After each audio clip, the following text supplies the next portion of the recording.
Good morning, good afternoon, or good night. I'm your host, Adrian Conway. Welcome to another episode of Rise and Pod. This is a conversation with Coach Conway, and we're diving deep into 23.2A and B.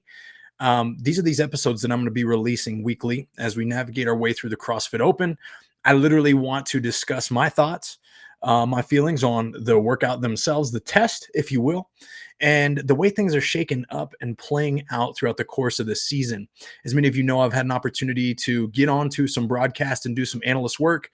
And this is an opportunity for me to share some of the things that I might not get to share on the short hits on Rise and Pod, which are, of course, categorized as the Daily Rise, or also might not be the time and place for where I'm being activated through CrossFit HQ on a podcast called More Than Fitness. If you guys don't know, tune into some of the More Than Fitness episodes. You can find them on Spotify, you can find them on Apple Podcasts, and it's myself and others within the CrossFit space, within the sport of CrossFit. And what we're trying to do is bring light to some things that you may not know about either competitive athletes, people behind the scenes in the sport, and some of the things that are topical within our space. But of course, we know that CrossFit and the CrossFit Games are much more than fitness. And I really believe this has a wonderful time and wonderful meaning with where we're at right now and where the growth and progression will likely be taking place from HQ and beyond. But nonetheless, we're talking 23.2 A and B. Now, I'm going to go ahead and talk about the elephant in the room right away because this is a two-part workout. 23.2A is straight up what it is. It's a metabolic conditioning test. It is an aerobic capacity test. Yes, there's a gymnastics movement in the burpee pull-up, but we running, we moving. We are steadily grinding for 15 minutes. It's an AMRAP. If you guys don't know the sequence of this or you're not totally familiar with what I am speaking of, the workout is a 15-minute AMRAP of 5 burpee pull-ups where you have to have the pull-up rig just out of reach. You can jump up into the pull-up. You can jump up, hang on, or kip your chin over the bar for the pull-up. The bottom line is almost no matter who you are, you're making a large load travel a long distance and you're doing it quickly if you're moving at a steady clip. But you do 5 of those. Then you run 10 shuttle runs. One repetition is 50 feet. You'll do 10 of those out and back, 25 feet. So it goes 5, then 10 runs, then 10, then 10 runs, and 15, then 10 runs, and 20, then 10 runs, and 25, and 10 runs, then 30, then 10 runs, and then 35, and 10 runs. And you keep going if you're really, really fit. But most people are stopping somewhere in that area. Now, the first part of this workout, 23.2A, is fairly black and white, like I mentioned. But there are people that actually have a problem with the way that it played out. And not necessarily a problem, but they're saying, hey, at my affiliate, Coach Conway, the bars aren't perfectly set up for my height. I don't think it's a good expression of fitness because so and so had a perfect bar that was just out of their fingertip reach, and I'm over here with a bar that is a foot out of my reach. I don't really have much to say to that except for sir or ma'am, put some mats under your feet. Go to a neighboring CrossFit affiliate that has a more specific rig setup for you, or eat your humble pie. Do the test and compare yourself based off the data that you know and that you have. Here's what we can't do. It's very hard for us as programmers. I've programmed some competitions. I know how difficult this can be to consider 0.02% of the community that is going to complain about their access to a pull-up bar. Get off it. And I'm talking to you. Whoever's complaining about the pull-up bar being slightly out of reach or more so out of reach, go somewhere else if your score depends on it that bad. Talk to your affiliate owner where you pay the fees to have the equipment that you use to not have a welded bar at a place that you can't adjust it. Or invest in some mats that go under your feet and you find a way to make it work. People, it's similar to programming a workout for the main site. There are considerations, there's scaling that must take place. If you can do the movement as prescribed, you're doing the movement. If this is going to affect your standing, going to quarterfinals, and you want to go to quarterfinals, you want to continue to compete at the next level, then you need to be resourceful enough and resilient enough to schedule an opportunity to go to somewhere else to have the access to the stuff. Okay? That's it. Now on to the test, the good stuff. Crew, this was an amazing test. Now, the thing that, of course, is a bit of a topic in regards to higher level competitors is this particular movement, this pre-pull up. It tends to penalize the taller athlete. When we talk about in the methodology from a functional movement, we categorize it as primarily an ability to make a large load travel long distance quickly, right? We want it to be an expression of power. This movement allows us to do that in droves. It's a great movement because of that. But a lot like other movements, when you're a taller competitor, more rangy, let's say someone that's 5'11" with, the wingspan of some most average 6'2" people, that'd be me. Or someone that's legitimately 6'2" versus someone that's legitimately 5'8" or 5'9". We understand that height skews and reach skews power output in a myriad of ways in our sport. At least I do. At least I do as a coach. I look at my athletes and their body type. I know often who's going to have an advantage on one thing versus a disadvantage in another thing. I understand that even in a thruster, there's a natural inherent advantage, particularly if the thruster is at a lighter load and the workout is under a shorter duration. Now, I've got a friend named Brian Friend who put out an article, which I have yet to read, an opportunity to actually dive into it. But I guarantee it's great content. And it's about how scores are reflective often of the height of the athlete, regardless of capacity. He might do some comparisons across scores, which would be wise for him to back up his information.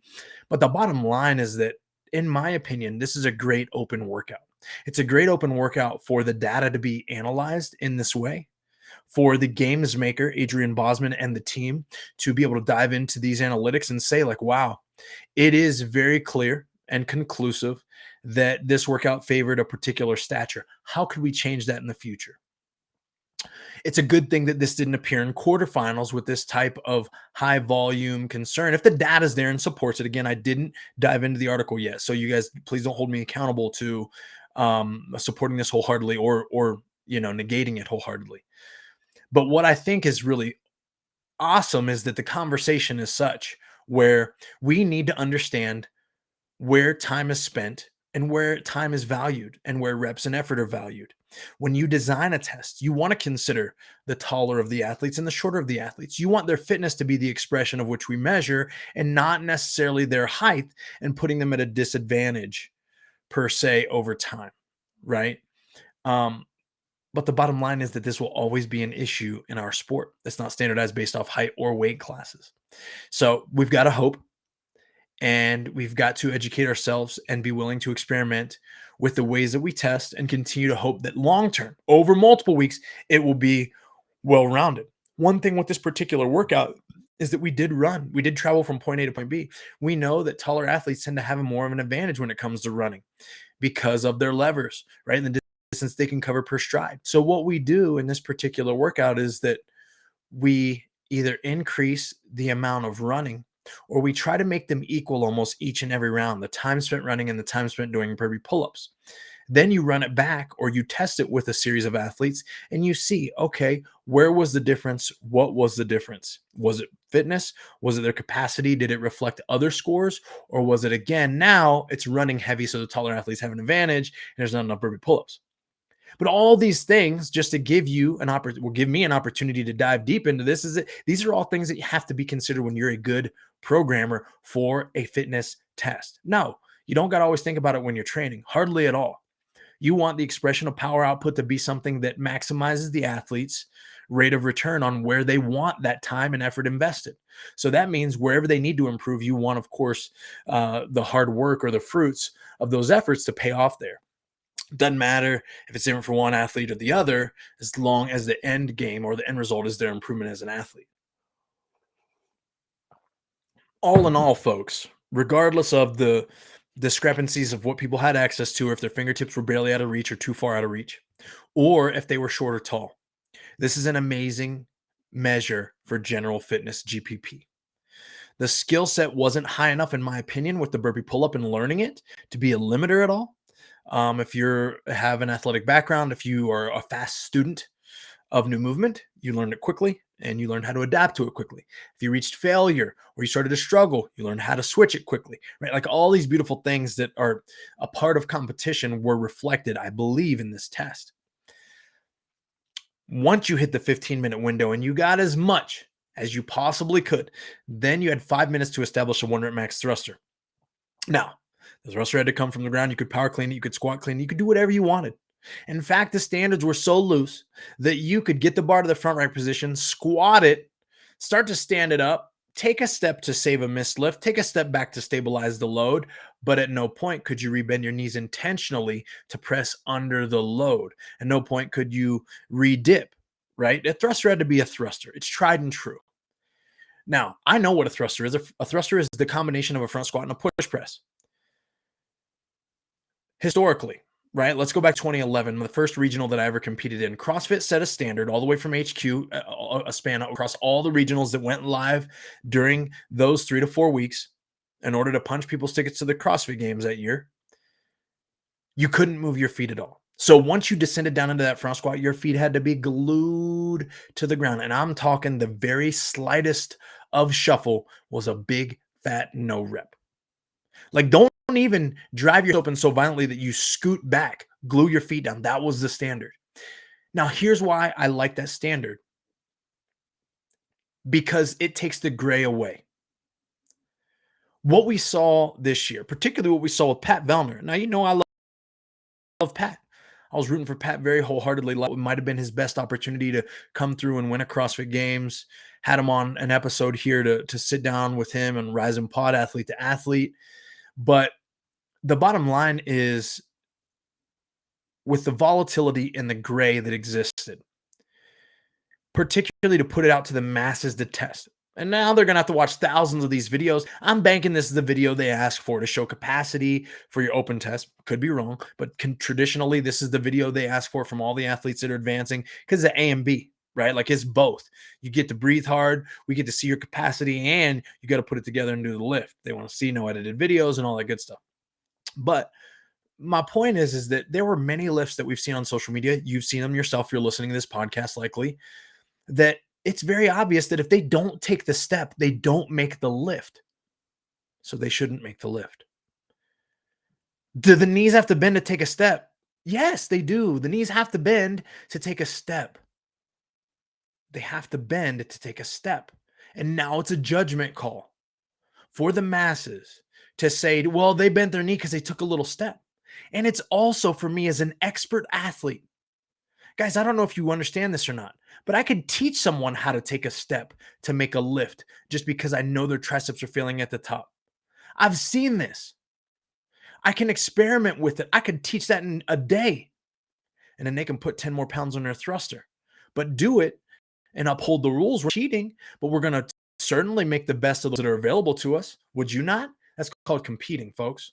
Now, again, I actually do not support the ruling. I think the feet should stay glued. Once the knees get straight, they stay straight. If you bend them because you step back, no rep. You bend them because you step forward, no rep. Period. If you don't like it, keep your feet glued down and learn how to do a thruster and start lighter. Yeah, you're not going to have the PRs and all that kind of stuff. And that's the people who be like, well, I love it because it helped me hit a PR. Just uphold the standard. Whatever the standard is, that's a PR that you're going to have to set for that standard. Then you can go back and say, well, when I took a little bit of a step, that was my PR and it's a little different. That's okay. Hey, it's different.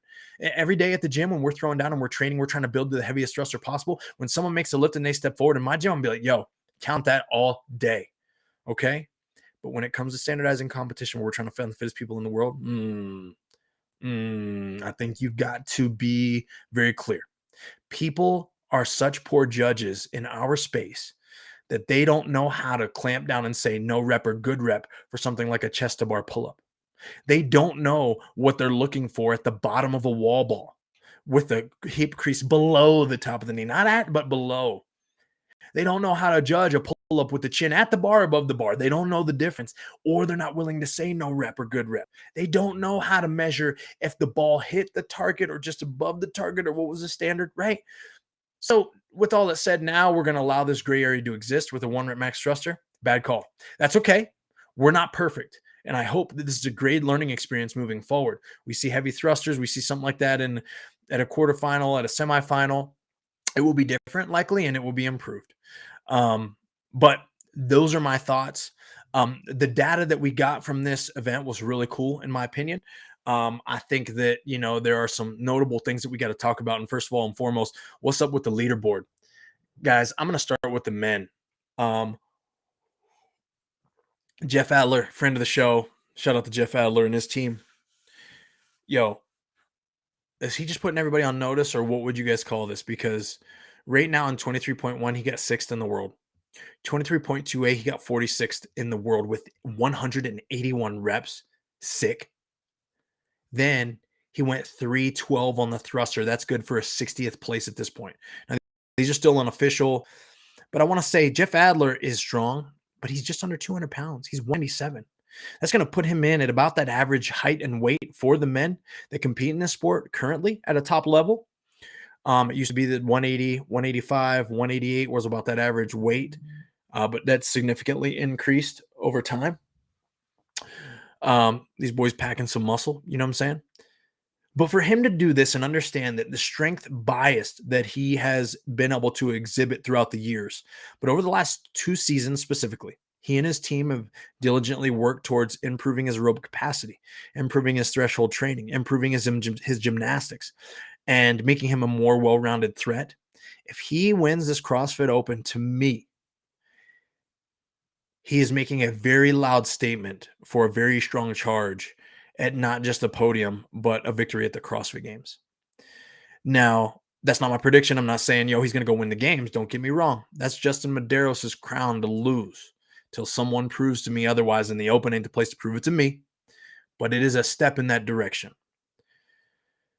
I can't talk about him without in the same breath talking about Tola Moraquinho.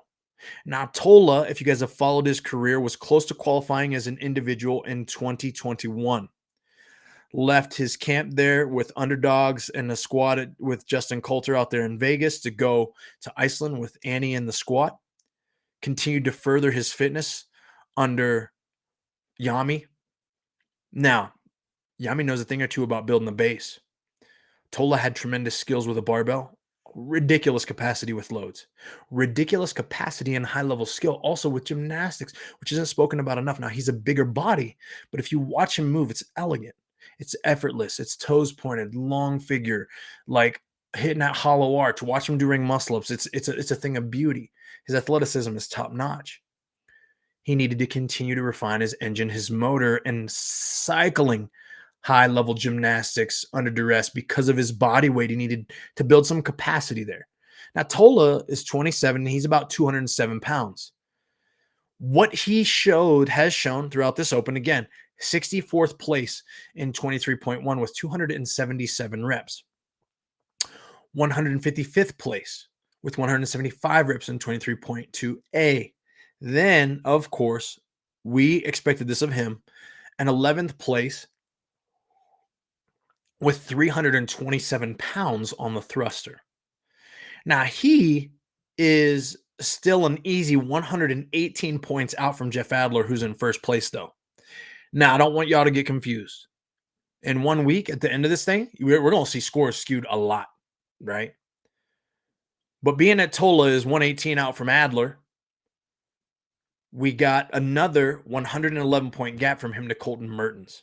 Now, Colton Mertens is a unique athlete. He's 25, 185 pounds, 64 inches tall. He has a short frame. Now, we talked about a little bit about this. Brian Friend put at the article about how height made a very big difference in this particular workout. My man Colton Mertens came out and went 88th on week 1 with 274. Then he went 58th in 23.2a with 180 repetitions. Moving. That's moving, folks. But also understand that Jeff Adler, who stands 5 inches taller than Colton Mertens, went 181. So he bested his effort by 1. Now Tola's 8 inches taller. Okay. Tola is 8 inches taller than Mertens, and he went 155. Now he's also heavier, right? Tola's 22 pounds heavier than Mertens, which goes a long way. But again, I'm just kind of putting this out there in regards to the numbers. And then Mertens, though, right, to equal his short stature and only weighing 185, my man thrustered 302. Okay? He is not small and weak by any stretch. Now, I can't go without saying Tyler Christophel. I had an opportunity to sit down. There's an episode and a conversation with us, kind of diving deep into his history with CrossFit, where he came from, what he's doing out there in Mayhem, how he dealt with the letdown of barely being outside of making it to the CrossFit Games as an individual last year on More Than Fitness. Guys, go tap in with that episode. Show us some love. But Tyler Christophel is sitting in fourth overall in the Open. He went 61 with 278 in week one. Then he went 172 reps in 23.2A. And then on the thruster, he went 317. That's strong work. Okay. 27th place there. But at this point, this is showing a really good output for Tyler. He's focused. I believe that this is all positive momentum for him really going into quarterfinals. And I think that's where I'm expecting Tyler to look. If I'm working with him, let's now put myself in Coach Rich Froning's seat for a moment, the GOAT. If I'm in Rich's scenario, I'm telling Tyler, like, look, the Open's cool and the Open's cute, but I need you to kill everyone at quarterfinals. And I say that because what I want is I want my athlete and Tyler to understand that when the quarterfinal scoreboard is settled and we know where he's going, which is going to be the Northeast region, North America East region, or semifinal, I'm sorry. I want him to have a place in his mind where he is showing up to win the semifinal and take the backseat to no one, right? Because of where he uniquely has been throughout his career. He's been to the CrossFit Games on a team. He's been very close in the past to qualifying. Kind of a bit of a heartbreak letdown, in fact, last year. That I need him to go in with the confidence to win so that that's what he's chasing and it's not a qualifying spot. That's not the question. And that's not the goal. The goal is to win, gold medal, top of the podium. Because when you have an athlete that can have that type of momentum and focus, and that's their expectation, and they have the capacity, and they've proven it to themselves at a few points throughout their history, he's got an opportunity to go. And even if he doesn't win, we're talking second, third, fourth place, where we know in the East they're going to get several up to, who knows, 10 spots. With that being said, hopefully he's still saving a little bit in there for us to at the end. And of course, none of these standings are final, folks. We got one more week of the Open, which is going to be likely 25% of the score, unless we get two scores coming out. Then we've got Reggie Fossa. We've got Roldan Goldbaum. We've got Cam Crockett in 7. We've got Ricky Garrard sitting in 8th. And we've got Sam Cornier in 9th. And then we've got the young stud, boy wonder, Dallin Pepper sitting in 10th at a young 21. Now, it's a stacked field. Another notable thing to talk about is Tim Paulson sitting in 15th. He and Tolo Marquinhos make up the male version of Team Proven this year, who are going to be with Andrea Niesler and Taylor Williamson. That's, again, putting the world on notice when you are previously two females that competed with Sam Cornier and Rich Froning, and now you're compared with two men that are currently sitting in the top 15 after 2 weeks of the Open. Another solid statement here, folks, on the team side there, at least in my opinion. Now, as we scroll down here, we see some familiar names. Jay Hopper sitting in 29th. We got, who else did I pass by? It's Scott Tetlow, 19th. Roman Kronikoff, 18th. Jay Crouch sitting in 14th there. Andre Houdet, 27th. William Leahay, 25th. Chase Smith, 24th. Norman Woodring, been around for a minute, in 26th spot. Uldis Openix in 33rd. Alexander Kuran, 31. We know he's a Mayhem athlete as well. Willie Georges, 34. Luka Ducic, 35. Jack Farlow, another young stud, also age 21, sitting in 37. Could this be his year? Will Morad, at the ripe age of 34. Will holding it down for those who are on the cusp of entering the Masters category. I mean, Will has an amazing background. And an amazing breadth of fitness, to be quite frank. Standing at 69 inches tall, 190 pounds. He's a great runner. I think he's doing some things in the sports of endurance currently. So to match his capacity that he's building, of course, in CrossFit and doing his thing. Chandler Smith in 43rd. Sam Quanten, 47. Spencer Panchik, 49. Bjorn Carl Goodmanson in 50. Now, that's surprising, but we're going to wait and see where some of these names, of course, shake up and still finish. I'm going to go ahead and click over to the next category so we can get some more familiar names because there's several people that we haven't talked about yet. I'm going to continue to scroll here um, as I spill my coffee. Let's see. You guys know who I'm looking for, and I haven't talked about his name yet. A guy by the name of Justin Medeiros. You may know him. I'm trying to see if I missed him. I don't believe I missed him. Let's go ahead and skew over to the next. Justin Medeiros.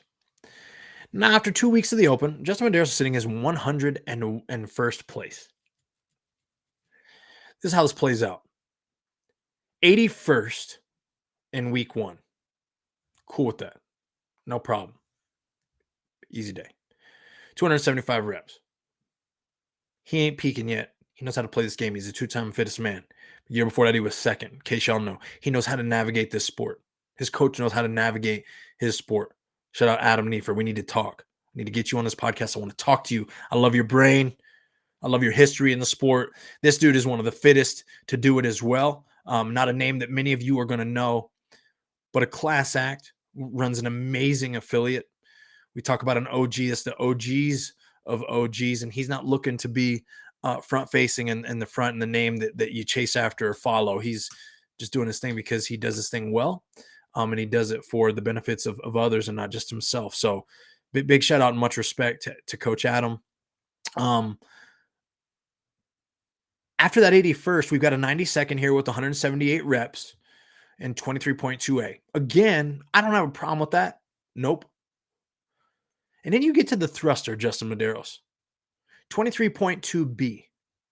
He thrustered 272 pounds for a 2,067th place in that particular event. Now, we know Justin is a fairly young man. He's 24 years old. He weighs about 195 pounds approximately.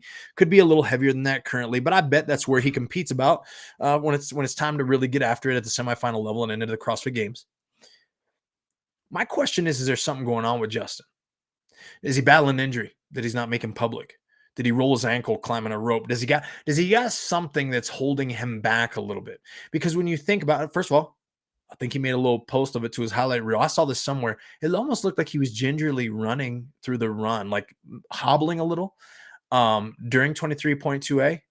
Now, I'm not going to judge that harshly because I know that the juice really wasn't worth the squeeze and running hard. We watched Roman kill it, running slightly slower than Pat. I watched my athletes walk it and do better than the first attempt that they did running it. So we were able to understand the value there and saving some juice. But when I see this thruster and even understanding that Justin isn't the strongest of athletes, his strength has come a tremendous way over the last 3 years.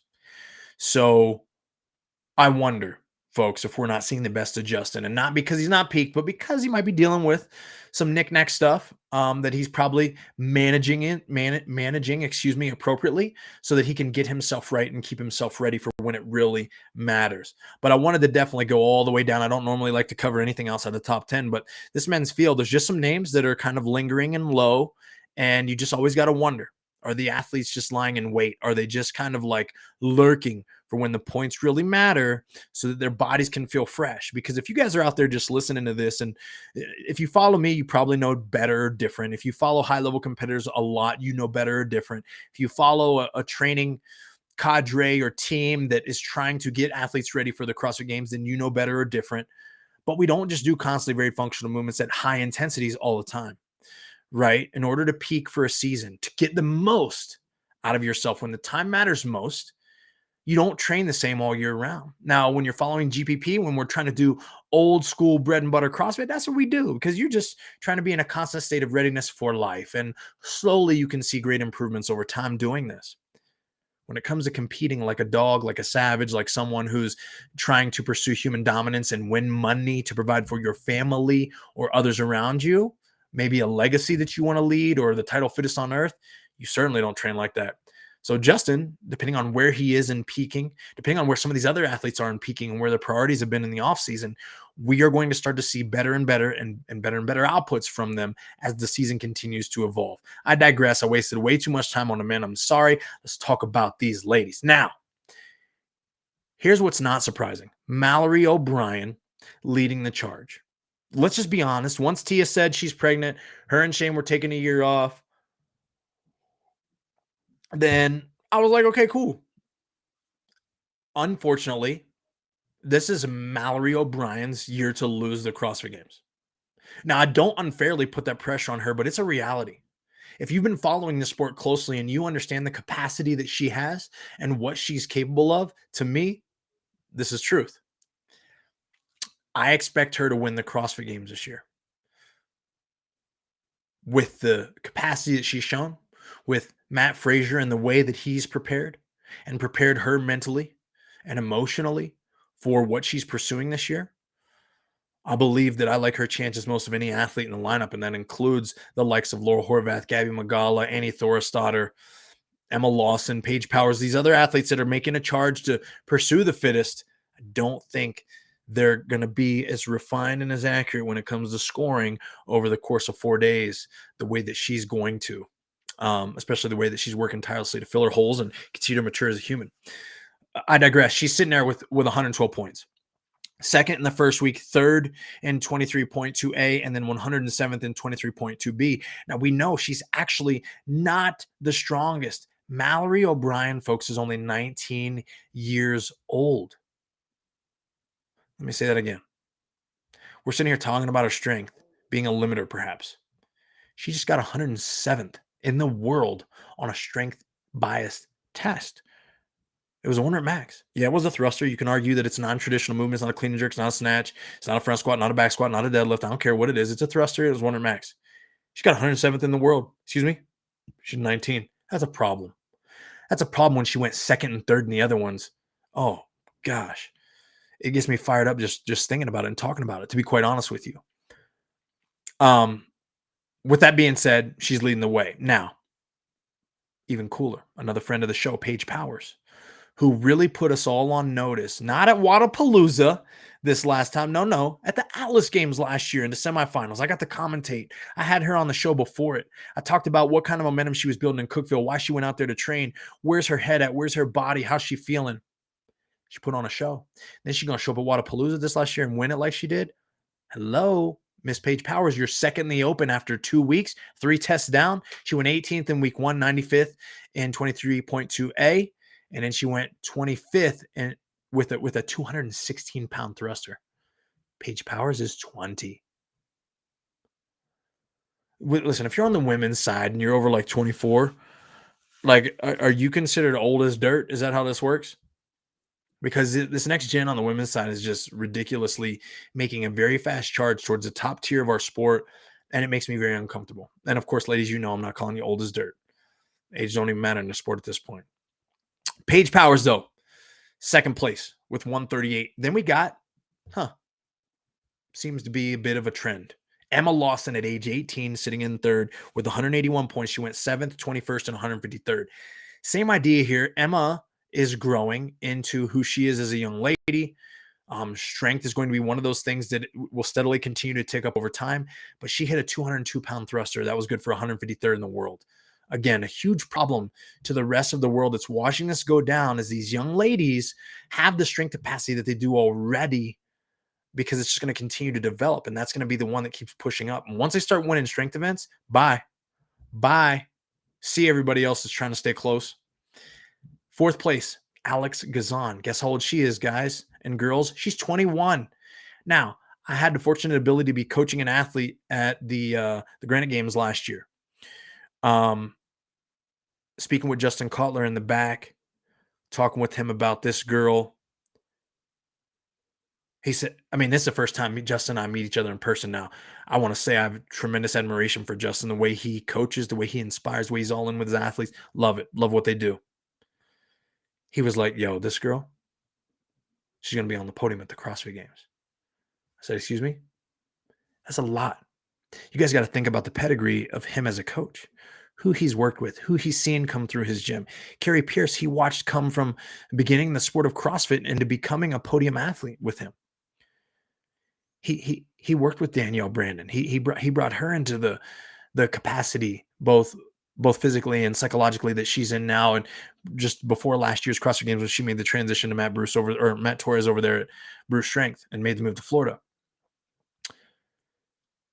He works with Ali Scuds. He works with Kira Mulligan. He's got a squad. Tolo Molokino was there. There's so much capacity. My point is, and I'm sure there's athletes that I'm leaving out, so don't judge me too harshly by that short list. But what I know is that he knows a thing or two about a thing or two. And when he introduced this young lady like this to me, I was like, okay, I can't wait to watch what she does. She killed it. I know she got gymnastics as her background. She's very pound for pound strong, great puller. I watched her make her charge to go to the CrossFit Games and put that lock on her spot with the run and the legless rope climb as a finale. When you watch a young woman seize the moment like that, that puts you on notice as an individual watching it. And you put together that he said that about her. I'm watching her execute like a vet. It's her first time at that kind of stage. I'm like, okay, she's going to be a problem. And now she's sitting in fourth in the world 2 weeks into the open. Yeah, problem. 28th, 95th, and 67th. She thruster 208. She got pretty long arms. Now strong, right? But I'm just telling you that at 66 inches, 150 pounds, give or take, she's going to also get stronger. And she's going to be a problem when it comes to gymnastics bias workouts too, as she continues to develop as an athlete. Then we've got Ariel Lowen, 29, just leading all the young bucks up here, and she's sitting in fifth right now. We've got Zoe Warren at age of 24, sitting in sixth. She's also from America, backcountry CrossFit. She went 60th, 45th, and 154th. Oyana Moya, who is 27.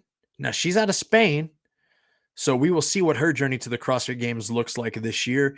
Ellie Turner, we all know, currently operating and executing at a CrossFit Vancouver. I'm sorry, I don't know the whole scoop. I don't know where she will represent, who she will represent when it comes to the semifinals. I think she got to go to Oceania, though. So she's going to be competing out there, I would assume.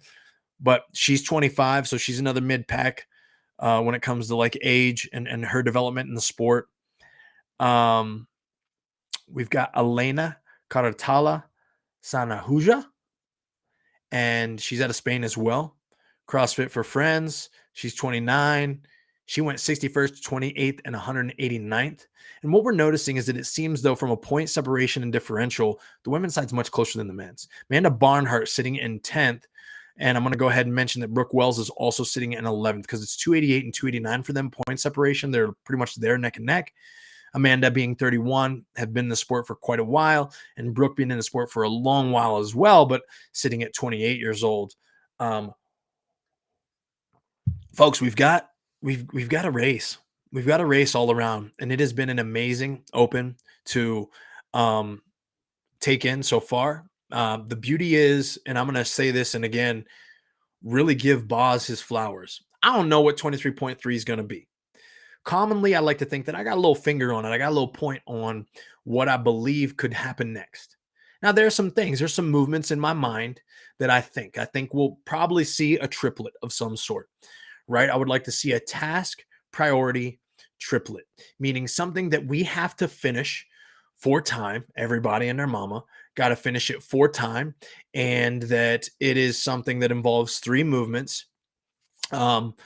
The movements that I think we could see are overhead squats, could be with a barbell. I would like for it to be with a dumbbell or a kettlebell, single arm overhead squats. We could also see some type of inverted gymnastics modality where we've got handstand push-ups, we've got wall walks, we've got handstand walks, perhaps one of those 3. And then, of course, we could throw in a monostructural movement in double unders as well, because we've run, we've row, we've got a long chipper, AMRAP for time, or I'm sorry, AMRAP. We had a couplet with a monostructural and a gymnastics movement. Then we had a single modality tester in the thruster. We went below parallel in the thruster. We went below parallel in the wall ball. We hinged with the power clean. These are all the things that I think about in my mind. I'm just making check boxes on the variety of the test. So that's where my mind goes. What could we see as we continue to charge forward? Well, we did gymnastics hanging from the rings. We did gymnastics hanging from the total bar. We also did technically a burpee pull up, which is a press and a pull last week. I believe that it's time for us to get inverted if we're going to do a gymnastics movement. So we could be looking at quite a redundancy based tester this week if we see something like overhead squats and wall walks. Ouch and uh-oh, right? Particularly if it's something that could be like a descending ladder of, hey, it could be simple. Uh, 21, 15, 9 overhead squats with 12, 9, 6 wall walks with 150, 150 double unders. I don't know. I like the way that we use descending rep schemes to keep the power output high and to keep the athletes moving. I like the idea that it could be pretty redundant based because we haven't had anything like that really come to fruition in this open where that was a limitation for athletes, local muscle endurance. And that would be a huge local muscle endurance test here if we think about finishing open workout 23.3 this way with perhaps overhead squats and wall walks together, let alone spinning that rope in our hands, which we know could be asked of us. But nonetheless, folks, I appreciate you guys hanging out with me. I appreciate you taking a listen to this episode. If you watch this on YouTube, go ahead and click a like button for us, get us trending up in the right direction. I want to start making an appearance here more often, get some guests on, and start talking about some things that are certainly going to be unfolding throughout the course of this 2023 CrossFit season. Hey, we've got a great road competition coming up this weekend. In case you didn't know, stay tuned on that. I'll certainly be making an appearance on that myself. And as we recap the Iron Games or the Iron Game, and we talk a little bit about what happened back at the Rogue Invitational in the fall, but also where we're at so far in the season of the CrossFit season. Make sure that you guys stay tuned and all that. I'm sure you'll be able to find live on YouTube, and then I'm sure they'll repurpose it and get it cracking on CBS too eventually at some point. But nonetheless, best of luck to you guys in the final week of the Open. If you got questions, comments, concerns, reach out to me. What should I cover? What should I talk about in the future? And of course, what's on your mind for the 2023 season? Who should I have on? What can we talk through? What keeps you engaged, and what are some dying questions that you have to be answered? Nonetheless, good luck. Post below what you think your guesses are for 23.3. And most importantly, keep rising, y'all.